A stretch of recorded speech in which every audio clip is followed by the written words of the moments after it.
to one of our seminars that we have throughout the year. And as Melissa said before, we have a number of ambassadors and diplomats and different stakeholders speaking to us about UK relations. I know we had one with the ambassador for Italy, but it's not often we have a distinguished panel as we have today from business and from the diplomatic network. So today's seminar focusing on global Britain, strengthening trade and diplomatic ties in a post-Brexit pandemic world, I think is very timely, looking at our trading opportunities, where we have to have a trade agreement with our European counterparts, one way or the other, by the end of December, looking at trading opportunities and challenges post-COVID-19, and also for the United Kingdom.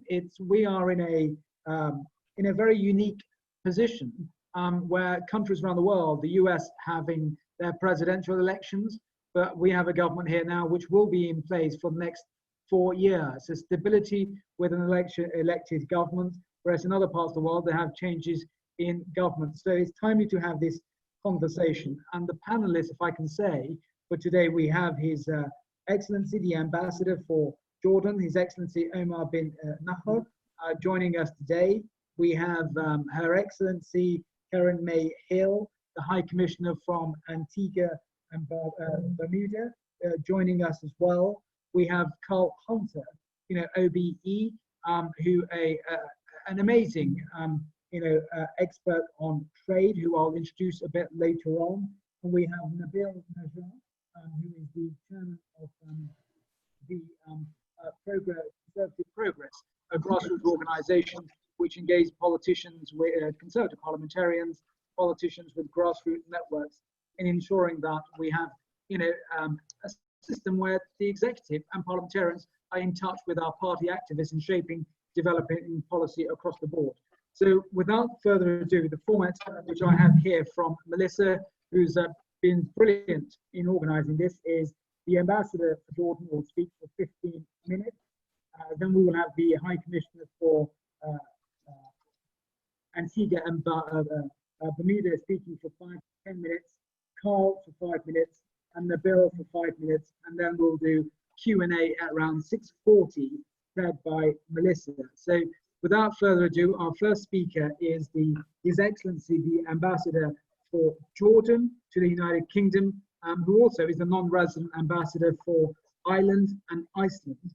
And His Excellency has, a very distinct the track record in diplomacy. So interesting to see what, with developments in the Middle East, what we've seen with the relationship between Israel and the UAE. It'd be good to get the ambassador's take on how on further developments in the Middle East, and also the UK, the US trade opportunities, bilateral ties, and outlook on the world that we're living. Because I remember reading his some of his comments where he said in 2017 to the Diplomatic magazine, I know Brexit is a huge challenge for the UK, but I also believe that in every challenge there is an opportunity. So it'd be very good to hear His Excellency give us a wider perspective of opportunities, challenges in a post-Brexit world that we live in on trade and diplomacy. So without further ado, Ambassador, the floor is yours. Thank you so much. Thank you, Chairman. Thank you for inviting me to this distinguished virtual gathering. It's both an honor and a privilege to be here and to share this panel with the High Commissioner, Carl, who I haven't seen in a while, and Nabil, who I have a respect for. I hope before too long we can have a face-to-face or a mask-to-mask or whatever is the new normal, really. These are truly unprecedented times. And as His Majesty King Abdullah II mentioned in his op-ed for the Washington Post back in April, the world events in the past 2 decades, wars, terrorist attacks, regional conflicts, waves of refugees, financial crises, and then one thinks that they have seen it all. A novel coronavirus hits us all and hits us all at once. These crises have shown us the harsh reality of the gaps in our global order, gaps caused by social injustice, income inequality, poverty, and misgovernance. Hence arises the need to recalibrate our world and its systems. Simply rebuilding after this pandemic is not enough. We should focus instead on creating something new, something better. Focus on our collective energy on and benefit from reglobalization instead of deglobalization, as some may wish to advocate, and focus on getting it right. For one country's failure is every country's failure. Therefore, we must also do the exact opposite of what the doctors ordered. Come together and get to work. To face this single threat, we must have a singular focus, the survival and the well-being of human lives everywhere. Every country has a role to play. Jordan can do this through its pharma, medical, and food sector, which allowed us to attend to domestic and foreign needs as much as possible. The COVID-19 imposed new realities. It resulted in border closures of most countries to ensure food security and the availability of essential products and items. It disclosed the ever-growing need to have safety nets to guide nations through crises. To address this, Jordan strengthened key sectors, including food production, medical supplies, and pharmaceuticals, to ensure national needs on such essential items are met, as well as to be able to assist the region and beyond in meeting theirs. And with the right support, including to ramp up the sector's implementable R&D capacity, Jordan can continue and enhance the support for the benefit of its friends and partners. More specifically, Jordan's response to COVID-19 was cushioning the impact of the crisis on the vulnerable.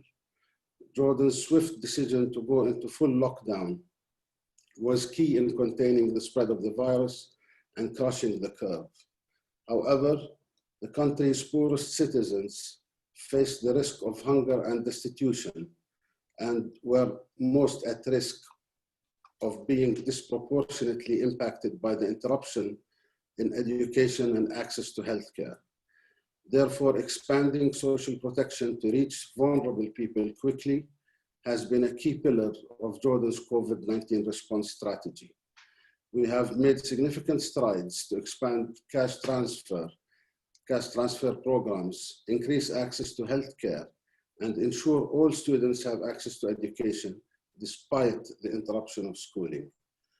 We broadened eligibility and increased the number of beneficiaries to reach an additional 250,000 families of daily wage workers were identified and reached in the span of 2 weeks for a 6 months period of monthly cash support. In addition, 150,000 additional families benefited from emergency in-kind support as well. The swift response was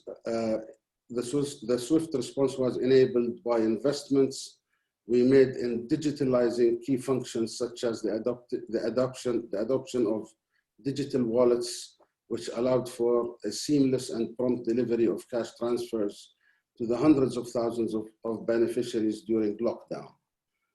Jordan has also invested in creating the National Unified Registry, which is a comprehensive registry of individual level data, acted as a single gateway for all Jordanians seeking social assistance and was a critical tool for targeting the most vulnerable.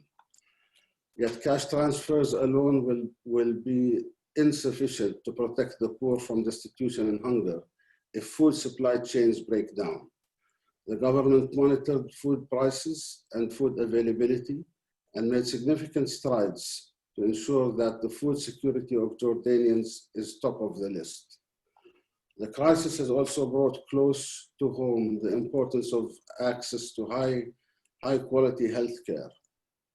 In fact, the most vulnerable are most at risk to contracting COVID-19. We made access to COVID-19 related healthcare free and accessible to all those who need it, including the refugee population that actually live amongst us. What's more, this gave Jordan's plans to institute universal health insurance greater momentum, and we are now in the final stages of announcing a universal health insurance scheme that would prioritize those without access to health care. Jordan's mitigation phase started early in 2020. Jordan was among the first countries to introduce rapid and strict measures in response to the outbreak of COVID-19, well before the first confirmed case was recorded on March 2nd. In January, government had already designated 7 hospitals for isolation, quarantine, and treatment, and 2 testing labs. Treatment is offered for all Jordanians, non-Jordanians, and the refugee community in Jordan free of charge. And quarantine and isolation costs are also covered by the government. In March, the government closed schools, airports, and borders, banned public gatherings. Quarantine became mandatory for all arrivals before the complete shutdown of borders and airports. Shortly after, the National Defense Law was activated, and a nationwide curfew was enforced starting the 21st of March, where only those with permits could move around, mainly those working in key government and security agencies, in addition to those working in healthcare and strategic economic sectors. The government eased the curfew gradually, limiting it to certain hours, although a 24-hour curfew was enforced just recently in Amman on Friday, the 28th of August, and such curfews will continue as necessary in different parts of the country in order to try and curb a second wave. Curfews are mainly enforced over the weekend and are intended to allow for the intensified testing. A total of 828,380 tests were conducted so far, including in refugee camps and areas with high concentration of Syrian refugees. The early response to the pandemic and strict measures that were introduced led to a limited health impact of the pandemic. To date, just over 2,000 cases and 15 deaths, none detected in the refugee population. But this is expected to lead to an even more dramatic economic impact, and 2020 will most likely be Jordan's worst economic performance in decades. The economic response to the crisis, the Central Bank of Jordan has played a fundamental role during the COVID-19 crisis. It was one of the first to unlock funding for struggling companies, a series of other decisions to maintain liquidity with individuals and firms. In the first week into lockdown in March, the central bank launched several financing programs that aim to alleviate the economic and financial repercussions of the crisis on SMEs, corporates, and individuals. Programs provided low-cost financing and a mechanism to defer loan installments. The central bank estimates that the size of the monetary response has amounted up to 8% of GDP, which is sizable for a small economy like Jordan's. Central bank strategies of financial inclusion succeeded in almost doubling the financial inclusion rate over the span of 5 years. As part of that, the central bank's effort to develop digital financial services with focus on the most vulnerable provided the infrastructure necessary to reach those most in need during the lockdown through mobile wallets. On the fiscal side, despite the tight fiscal space, Jordan has committed to meeting its international obligations. As of June, and despite tangibly lower revenues, there was a marginal decline in expenditures. This is a testament of the Ministry of Finance's commitment to maintain its spending priorities and pump up liquidity into the economy. The next stage will require a great deal of focus on employment, social protection, and emphasizes on jumpstarting growth in Jordan's key growth sectors. And a great deal of focus in the next period will be attracting domestic and foreign investments by achieving the reform targets outlined in the reform matrix, many of which focus on energy reforms, reducing the cost of doing business, strengthening the investment ecosystem through reforms to the law, and creating a pipeline of PPP projects. I would like to beg the chair's pardon. I will end here and take questions later, if that is okay with you, because you did mention, kind sir, that you wanted some feedback on what's happening in the region with regards to the Middle East peace process and the current deal that was struck between the United Arab Emirates and Israel. So I will answer those later on in the Q&A session, if that's okay with you. Of course. Ambassador, thank you so very much. And of course it is. And thank you so much for the in-depth analysis that you've given with regards to how Jordan's dealing with the COVID-19 and with the economic situation within your country and the opportunities that you see for international trade, and also how we as international partners can work together to overcome many of those challenges. So thank you so very much for that. And can I now move over to Her Excellency Ambassador High Commissioner Hill from Antigua and Barbuda to give us her take on global Britain, strengthening trade and diplomatic ties in the pandemic world. I know the High Commissioner has looked at a lot of work on looking on how we can work together through the multilateral fora, and also her own background. She is a barrister who was a Rhodes Scholar at the Honourable Society of Gray's Inn. So it'd be really good to hear from you in an international rules-based system as we move forward in the COVID pandemic in the international community. High Commissioner, over to you.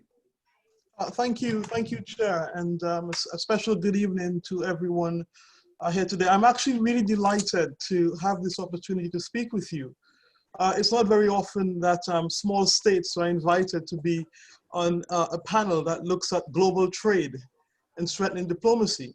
And so I want to thank the organizers, in particular my dear friend Carl Hunter, for making this possible. I think I can agree with my colleague from Jordan that these are unprecedented times. And I think that the next months and years ahead are going to be extremely challenging for all of us, whether you're a small state or you're a big state, a rich state or a poor state, it will be challenging. And when we add all of this together, including Britain's future ahead with respect to Brexit, there's an interesting political and economic landscape that's opened up before us. And in that perspective, I'd like to invite you to allow me to share with you some thoughts from a small island developing state perspective on how the UK's role as one of the leaders of the free world and a global Britain can re-engage with the Caribbean.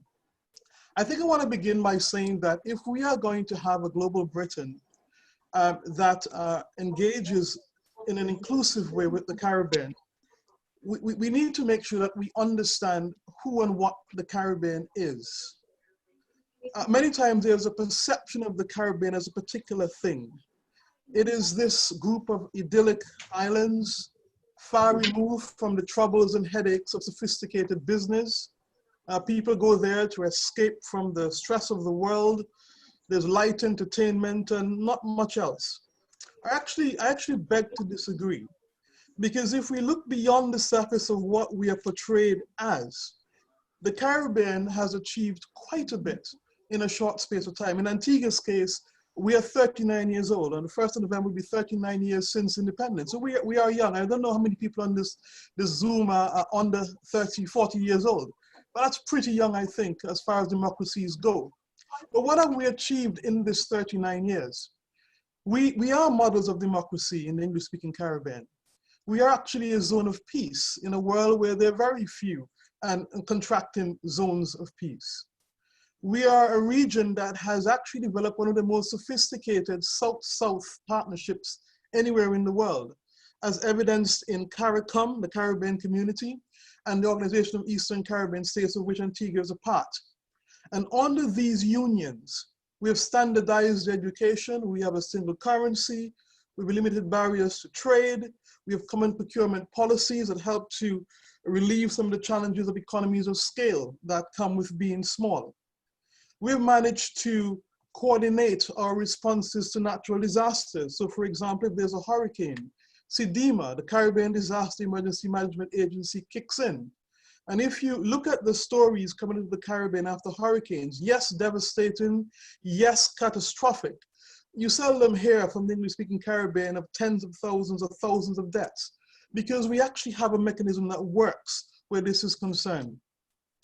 We have led the way in the banning of single-use plastic bags. Antigua was the first country in the Caribbean to completely ban the use of single-use plastic bags and styrofoams. And other Caribbean islands have since followed suit. So we're not just hapless victims of climate change or hapless victims of circumstances. We are actually leaders and innovators in a lot of interesting ways. And I would like to think that if Britain is to really engage with us, there needs to be that understanding of who the Caribbean is and what it is. I'm always a little bit perplexed when I watch the news coverage on COVID, for example, and the world and the media applaud leaders who, in the media's view, have been exemplary in how they have stewarded their countries through COVID. And little mention is made of the Caribbean, where in most countries there haven't been a single death. In my country, only 3 deaths, no active cases as of today. And we don't hear anyone talking about what the Caribbean has achieved. It seems to be always the negatives that are highlighted, but not the many great achievements of the Caribbean. And so I want to challenge a global Britain in its dealings with the Caribbean and in its dealing with small and developing states to not see us just as people who need, but also people who have contributed to the development of some fantastic systems that work. I think the second thing I want us to consider as I share with you is Britain's role in the Caribbean.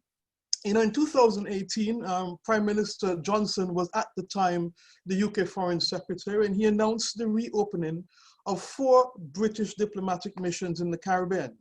One in Antigua and Barbuda, Grenada, St. Vincent and the Grenadines, and in the Bahamas. And we now have these 4 new missions added to Britain's diplomatic footprint in the region. Britain now has the largest network of diplomatic missions of any G7 country in the Caribbean. And in my mind, and I suspect in your mind, this has to be significant. I don't think your taxpayers just have money to spend on missions. It must mean something. And what it means to me at a very basic level is that there is British commitment to our region. It's not just about funding ad hoc programs or an occasional official visit. It's about being on the ground. It's about partnering, engaging, sharing, and understanding. And so the focus on a global Britain, certainly where small states in the Caribbean are concerned, must look at resetting the terms of our engagement and making those missions work for us. I have been personally impressed with Britain's commitment to multilateralism. And you know, during this year, I can just use this current year as just an example of how Britain has responded to COVID at a multilateral level. We have seen major investments in the World Health Organization support programs there. We have seen the convening of a vaccine summit with respect to how we develop vaccines and how we make them accessible to all countries when they become developed. And this is these are fine examples of British advocacy and commitment to multilateralism. In the Caribbean space, we've seen DFID working to support programs that range from infrastructure development to scholarships, to training of law enforcement. We've seen many examples of Britain already working in the Caribbean, and we hope to see greater and more expansion of that. We don't have a seat in the Caribbean around many of the tables where the decisions are made. We're not a part of the G7 or the G20 or the OECD or the Paris Club, but the UK is. And for us, this creates a fantastic opportunity with a country that shares similar values to us, a unique history with us, to be our voice, to be our advocate in these fora, to understand first what our peculiar challenges and needs are, and to commit to advocating on our behalf, and also creating a space around the table for us to speak for ourselves on these issues. Issues such as access to concessional financing, where most Caribbean countries are barred from access because we're told, despite the fact that a hurricane can wipe us out in a few hours, that we are not eligible. Access to debt forgiveness, that recognize that we're not in debt because we have the worst governments in the world. But if anything this pandemic has taught anyone in the developed world, is what it feels like to have something equivalent of several Category 5 hurricanes shut down your entire economy for any period of time. This has been our story with hurricanes. And I think people need to understand what we have experienced. And for the first time, perhaps, people can understand what it feels like to have something completely shut down your entire economy. We have had that. And so I look forward to British advocacy on debt forgiveness, on how we treat fairly with small states on the matter of trade, that we recognize that small states can't really compete at the same level for lots of reasons, but we can help them to do so without being unfair to the multilateral trading system. We want British advocacy on issues of de-risking, to allow us to be able to access the international financial system and not be unable to move money because of perceptions about what we are and what we are not. I am particularly keen to see a forum called the UK Caribbean Forum. It takes place every 2 years. It hasn't happened for the last 4 years because you were sort of busy with Brexit and still are. But it should happen next year, is my understanding. We have to postpone it from April this year. But I want to see this event that's in the diaries of the Caribbean foreign ministers and your foreign secretary every 2 years become more than just a time for us to talk and share platitudes about how much we love each other, but really talk about trade and investment and about how UK-Caribbean relations, which have a long and enduring history, can be revitalized and energized and redirected. I also want to say that the UK has, with the Caribbean, signed an economic partnership agreement that is a sort of holding pattern of our existing trade arrangement that existed under the EU. And for me, that's important because it shows that, again, the UK is already listening to Caribbean voices and interested in prioritizing and preserving Caribbean trade. But it can't end there. It's got to continue with a conversation about how we can make that EPA, those trade agreements, work for us in ways that are mutually beneficial. And when I look at where we were centuries ago, not the best days, but we had millions of dollars worth and pounds worth of money flowing into Britain from Caribbean industry. But now we have so little. I'll just give you some figures really quickly. In 2019. 1 minute, one more minute. Okay, our trade with the UK was 11 million pounds, UK to the Caribbean, and I was 220,000 pounds to the UK. And so we do need to look at how we can strengthen those trade ties with the UK over time. And I'll just say that there is plenty of room for us to maneuver and to discuss. I know that in cricket, we used to play very nicely where we would beat you and you would be kind about it, and now that has changed. But I think even in the metaphor of cricket is something that I want to just close with, which is the things that unite us are greater than the things that divide us. And I look forward to Antigua and Barbuda engaging more with the UK, the government of the UK and the people of the UK in the post-Brexit, post-COVID era. Thank you.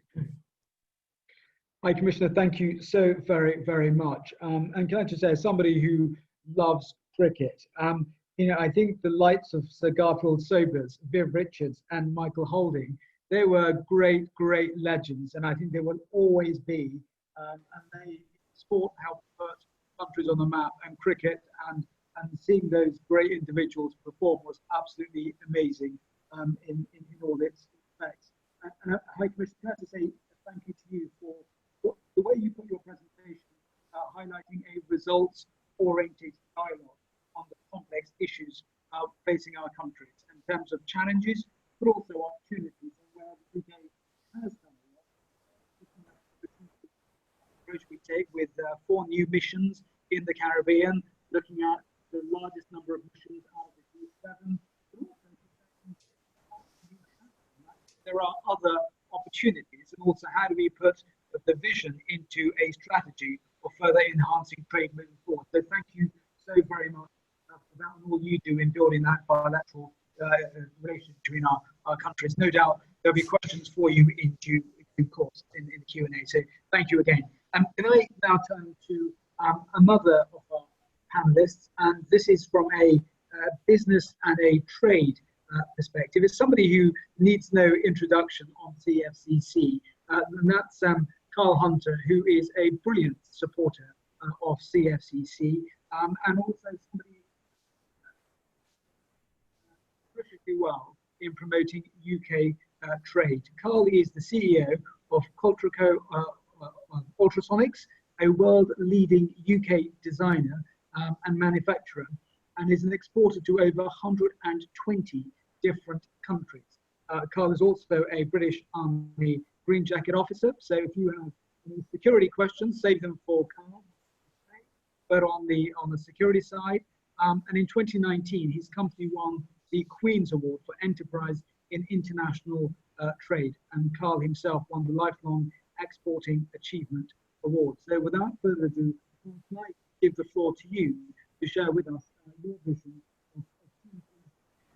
We can't hear you very well, Raymond. I don't know if your mic needs adjusting, but 2 or 3 people in the chat are saying there's something about your microphone. Okay, can you hear me now, Melissa? Yeah, absolutely fine. Yeah, thanks so much. Perfect. Yeah, no, great. Can I just say again, with Carl, with his experience, as somebody who is 2019, his company won the Queen's Award for Enterprise, and he himself was, recognized for a Lifetime Achievement Award for exporting. So without further ado, can I pass over to Carl to share with us his vision of post-Brexit trade for the UK and in the global community. Carl, over to you. Thank you, Raymond, and good luck for this parliamentary thing. And I know you'll do brilliantly. Firstly, I'd like to say thank you so much to Melissa, who's the beating heart of CFCC, and that CFCC is in itself a forum for some of the finest diplomats in the world that happen to be in London. So I was so gratified to hear from His Excellency, the Ambassador for Jordan, a country that's meant a great deal to me for nearly over 30 years. And he's right that we have to create something better post-COVID-19. Similarly, Her Excellency, Karen, I can't tell you how touched I am by whenever I hear you speak, because I grew up with all of the things that you have to remind us about today. And it means so much to me that you are kind enough with your patience to remind us of the binding ties to the Caribbean. And for the rest of my fellow members of CFCC, if any of you are in business and you are considering how to do more in the Caribbean, both ways, bilaterally, then I literally commend you to talk to the High Commission at Antigua as a gateway to the rest of the Caribbean. It's certainly a discussion that I'm beginning to have more of with Her Excellency myself. So talking about COVID, I just thought it'd be interesting if you just had a little, if I shared a few moments. It hit us hard. And we had a few memories from January to February, March time from our work in Asia. 40% of my business is in Asia, that something bad was coming. But it was actually the oil price that really hit us badly. And with the oil price depression went our oil and gas market, which is a primary market sector of mine, closely followed by the shipping sector, where we lost 50% of that by about March the 15th. Why? Because the tankers were full of cheap oil, so they continued to trade, but the bulk carriers moving commodities to China and the rest of Asia were largely going empty. So it hit us hard. And it focused the mind rather of what was happening in COVID. Well, we had something to go on in the global financial crisis of 2008. Why is that important? It's because it reconfigured the relationship between business and government. The banks had to increase their liquidity reserves, they had to handle enhanced due diligence, and they had to work through a higher regulatory environment. So actually, as the months of COVID in the UK happened, it became clear to me that GFC 08, that banking and business relationship, was being transformed with a third component, which was the government relationship. And now as we emerge from COVID, you could see the prospect for a banking, business, government relationship, because what we've witnessed is the most systemic involvement and engagement of government in the economy than we saw in the Second World War. And what happened in the Second World War was what Nabil is going to talk about shortly, which is the creation of the rules-based international system, which the UK was a chief architect of. So what does global Britain mean? Well, I've got a definition to kick us off. Global Britain is a rebalancing of the UK's engagement with the three centres of global significance in the USA, Europe, and the Indo-Pacific, and the three regions of specific interest to the UK in the Middle East, South America, Africa, and the Commonwealth. By viewing our relationships with the world with an outward, free trading, democratic, and rules-based maritime prism. But we can't make sense of that if we don't understand ourselves, as Her Excellency said so well. So for me, the values of the Commonwealth is something I've grown up with, as I think Raymond has as well. I've only spent half my entire life in this country, and I've spent most of it in the Commonwealth. But here's something which you can take me apart on in questions if you wish. But I've distilled 8 national values which form the basis for what ultimately I'll talk about in the integrated foreign and defence security review in a moment. I'd say the 8 distinguishing UK values were democracy, institutions, the rule of law, the union, history, public service, society and family, and regulated free markets and free trade. And the UK capabilities, another 8, just to keep it symmetrical: defence, diplomacy, development and security on the one hand, trade, finance, the intellectual and the educational, and the cultural and the scientific. Why do I end on the scientific? It's because what did COVID teach me in this company? I had to completely change the way the company worked, otherwise we would go out of business. What did we come up with? 3 words: resilience, diversification, company growth.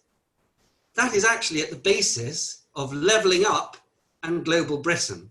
Levelling up is nothing more than creating greater economic opportunity and domestic prosperity. Global Britain is a means of merely rearranging our relationships with the world so that we no longer have to be educated by the High Commissioner so brilliantly as she did on the importance of our values and links to the Caribbean and any other small state around the world. So it's actually the prosperity continuum, which Liam Fox articulated so well when he was Trade Secretary, which matters most to us in terms of trade and financing, balancing defence and diplomacy. What is that? That means that national prosperity generates greater societal cohesion, greater domestic stability, finances our collective security so that we can generate the prerequisites of global prosperity, which are global security and global stability.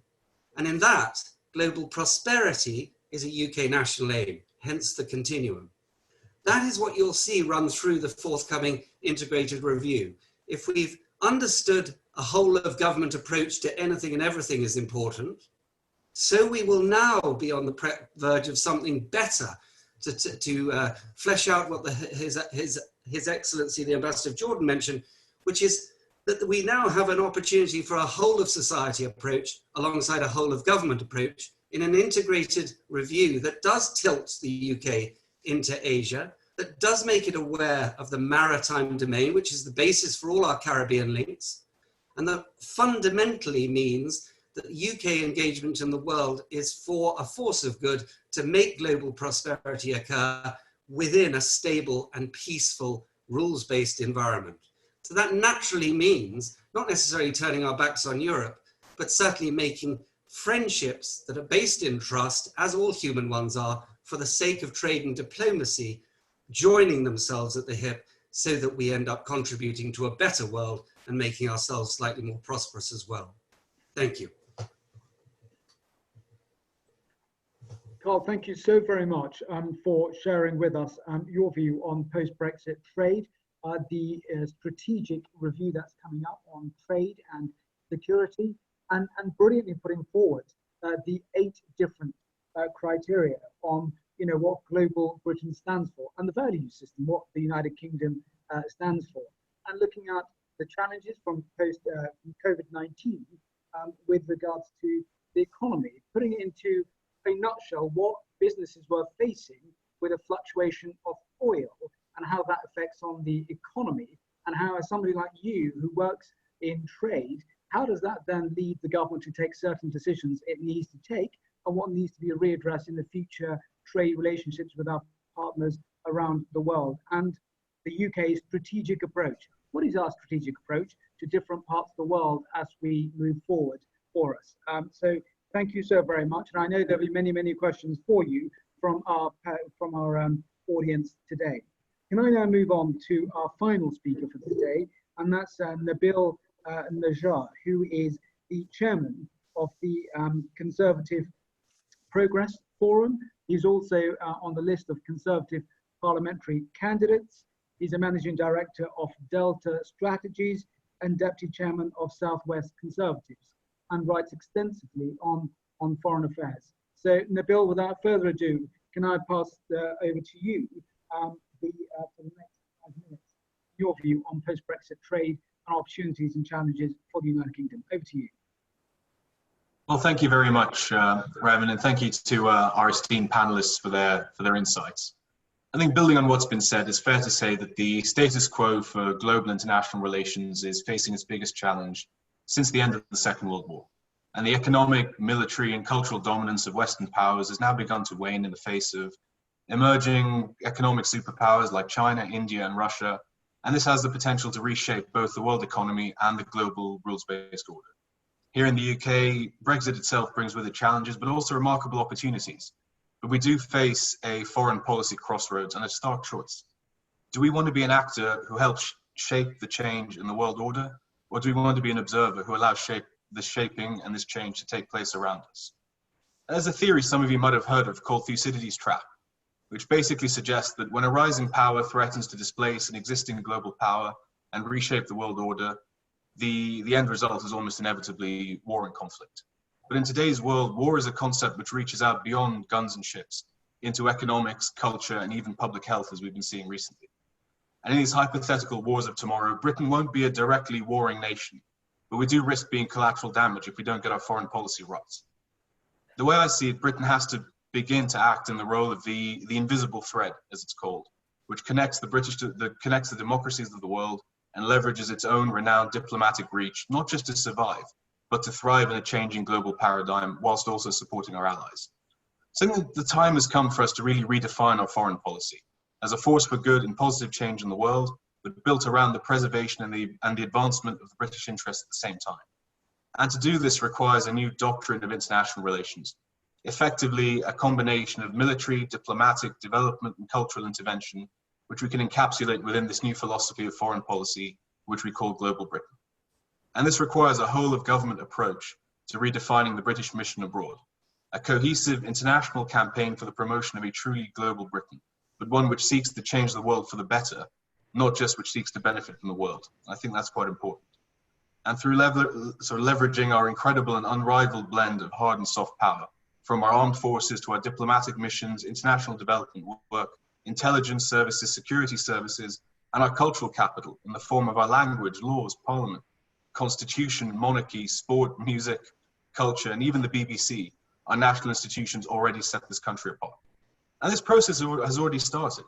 In recent months and years, there's been a strengthening of British diplomatic infrastructure, increases in the number of ambassadors and posts, and a doubling of the number of local language speakers in embassies around the world. But more needs to be done. So for the UK to truly act as the invisible thread, we need to ramp up our diplomatic and intelligence capacities in key regions. Our embassies and high commissions must now carry a diplomatic, trade, and intelligence mandate. But there's one thing I particularly wanted to focus on, which is an essential and often underplayed part of our international relations toolkit, and that's the role of international development, which for me is very much the third pillar of a successful and sustainable doctrine for foreign policy. Now, there's one misconception that international development is charity. Fundamentally, it isn't, and it shouldn't be seen as such. International development spending is a strategic investment in international security and prosperity, which pays a dividend at home. And alleviating poverty, reducing conflict abroad, in turn reduces societal incohesion and the need for migration. And this economic development we can bring around with our allies opens doors for new and developing markets for British business in turn. And when you put it like that, the 0.7% of GDP we invest abroad doesn't seem like such a high price to pay. So our international development fundamentally plays a critical role in preserving international peace, security, prosperity, and the rules-based order. But that's not to say that it can't also be used as a catalyst for economic growth here in the UK. And development spending and foreign direct investment, FDI, have to be viewed in the same way, essentially as two sides of the same coin. And aid is a tool through which barriers between nations can be broken down, and a catalyst for trade opportunities and access to new markets for British business, with the economic and security interests of our developing ally countries very much in line with our own. And our investment in their success is, by its very nature, an investment in our own success. And I want to use the relationship between the UK and Jordan as an example of how this plays out in reality. As we've heard, Jordan is a westward-looking, long-term, progressive ally of Britain, which is presently under great economic and social pressure. And the UK provides official development assistance, ODA, to Jordan, but recently DFID, the Department for International Trade, and the Jordanian government have been working directly to actually support the development of stronger economic ties between the two countries. And the latest manifestation of this was the Grow Jordan conference, which they held in London last year to support investment, jobs, and growth into Jordan directly. It brought together an international coalition of political and business leaders to support Jordan's transformation. And in turn, this actually opened doors for international business, which will pay massive dividends if it works. And this is just one example of how, when leveraged effectively, development and diplomacy can actually break down barriers for trade, simultaneously supporting both the UK and our allies economically as well as politically. Additionally, part of the DFID budget, in my opinion, can actually be ring-fenced for contracting UK-based business to deliver goods and services directly in beneficiary countries, as opposed to purely providing cash grants. By letting British companies and charities take the lead in part, it means some of this money we're spending abroad actually pays a dividend at home as well as abroad directly. And this is a useful tool of actually bringing public opinion around on what is a very controversial issue, whilst at the same time supporting British business and manufacturers, underscoring employment, limiting corruption, and catalysing business growth overseas as well as at home. So just finally, the UK faces years of opportunity ahead. We have a resounding public mandate for Brexit, and we have the opportunity to plot a new path forwards in international relations. But in my opinion, for that potential to truly be reached, and for this country to fully grasp the opportunities we have ahead of us, we have to realise that the Global Britain mission relies on a whole-of-government approach to succeed. Instead of siloing, we have to blend together defence, diplomacy, development and trade into one integrated, unified plan for the promotion of British interest overseas, the preservation of the international rules-based order, and security and prosperity for us and our allies abroad, into one unified vision known as Global Britain. And those are really my sort of initial observations on where I think British foreign policy should go from. Nabil, can I just thank you for your presentation, which touches on defence, diplomacy, development, foreign policy, and that's very timely, as tomorrow we have the new Foreign Commonwealth Development Office coming into being, where all the different, the tools